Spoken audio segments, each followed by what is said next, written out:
Okay, this is a tutorial for a program called Crazy Talk. I'm using basically just this evaluation version. I just installed it yesterday, so I haven't played with it too much, but I wanted to give you kind of a heads up because it's kind of an interesting program. Okay, I'm going to do continue.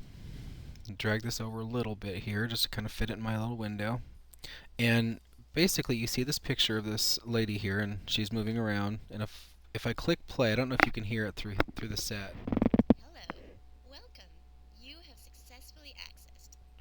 Okay, so basically that's what it does. Now, the cool thing about this is not that you can get this virtual person talking, but that if you do get a picture in there, you can adjust them. For example, if I go to advanced facial settings, I can change her eye color. I can do some other things, change her teeth, which that kind of looks spooky, but her mouth, her lips, etc. Okay, so now that I've got her changed a little bit, I talk, you can see her teeth look different. Okay, so now to say you want to import another picture, let's pick a picture. Let's use old Gramps here. I'm going to choose this picture, and then I'm going to click Next, and you're going to see it's going to try to stick in the points of the face. Here I'm going to put, 3 and 4 where they are here, and 1 and 2 over here, and I'm going to click OK. Now you can see he's already moving, which is just a little bit creepy. But if I click play, so you can see it needs a little bit of tweaking. Plus, it has a woman's voice, but you probably can't hear that through the script. So I'm going to go to script here, and I can assign a male introduction, and then I'll go back to my model and see if you can hear it now. Okay, so that's the male version. But if I click on this right here, it's detailed facial mode. You can see that it's close. But what I would do here is I would grab these points and drag them around the head, and I would probably, if I was going to really use this for something I was going to put online or something, I would probably take my time. Okay, and just kind of get this in here, and it doesn't have to be perfect. What I would like to do is kind of fine-tune some of the facial stuff because that makes it look a little more natural. Okay, and I would probably click on this and make his lips a little bit more. That makes his mouth move a little bit better. And this part right here, the yellow dots go on top, so I would probably drag these dots down to the bottom of his open mouth. Maybe pull that in a little bit more, and the yellow dots to the top. And the reason I'm specifying this as an open mouth, you can see right here, is that his teeth are showing a little bit, and I want to kind of mask that. So then I grab this and drag it over a little bit, and really you go and try to make that in the center. And I could do the same with the eyes, although the eyes were pretty realistic when I started it. Okay, drag that in there, and it doesn't have to be perfect to do this demonstration, but I'm going to go ahead and click advanced facial settings now, and I'm going to go give him some teeth, and ignore that right there.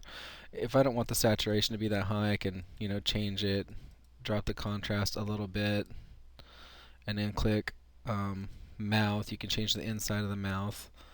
The lips, I can tell them to force closed, so you can see how that changed.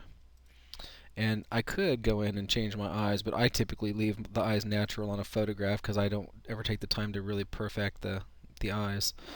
So I'm going to click OK now, and click back to my regular. And now if I click talk,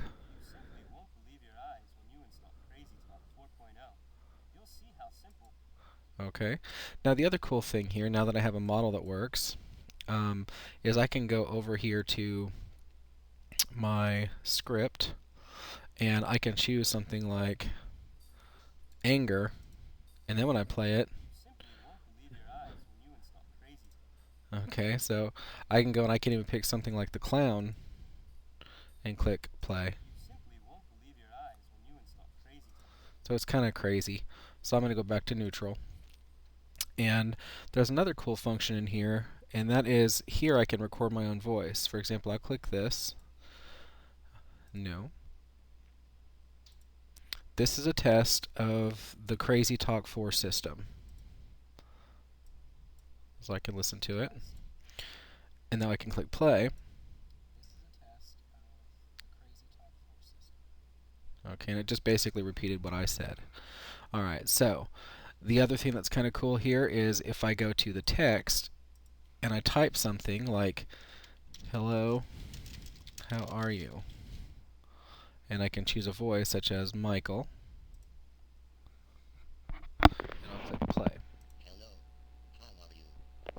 Okay, it's kind of robot-y, but you can get creative.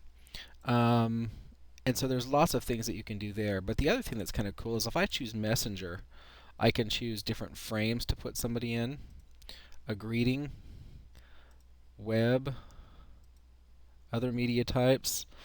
And once I go down to, like, say, picture frames, and I can zoom out, so we can have a picture of old Gramps. In fact, if you recorded old Gramps talking, you can have his picture saying it. So it's actually kind of a cool thing. All right. So once you're all done, you can save this in a package, and there's lots of things you can do. You can save it as an AVI. You can save it as a web package. I don't have the option on this one because it's a trial version to save this project, but you can export the AVI. Anyway, that's kind of the basics of using the program, and I hope you enjoy it.